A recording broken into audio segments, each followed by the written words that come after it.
everyone, it's Tuesday, December 15th. Tomorrow you are going to start researching. So we need to make sure that you have all of your research skills brushed up on and that we do a little bit of review before you're able to go and do your research to make sure that you are finding the best sources and the best information that you can. So the first thing that we're going to look at today is this CRAP test. So if you click on this, it'll ask you to make a copy of it and it'll bring you to here. This is a CRAP test evaluation form.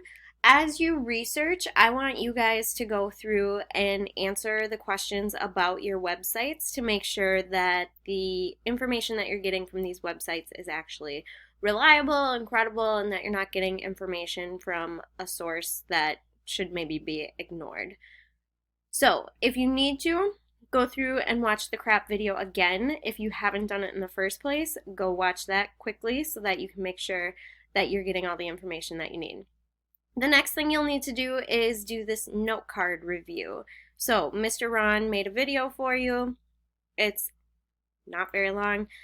Go through and watch the video so that you remember how to fill out a note card. The last thing that you need to do then is go through and watch this Google Citation tool video that Miss Harmer made. So with this, she's going to walk you through how to figure out how to use the Google Citation tool. After you're finished, then you guys are going to practice. So to practice using this Google Citation tool, what you need to do is go and find a website. It can be any website. I just want to see that you're able to cite it.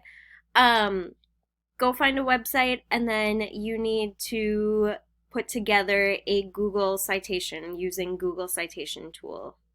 So you'll need to make sure that you watch this video so that you understand how to do it. So you'll open up a new doc, create a works cited using Google Citation tool, and then do it on any website that you can find.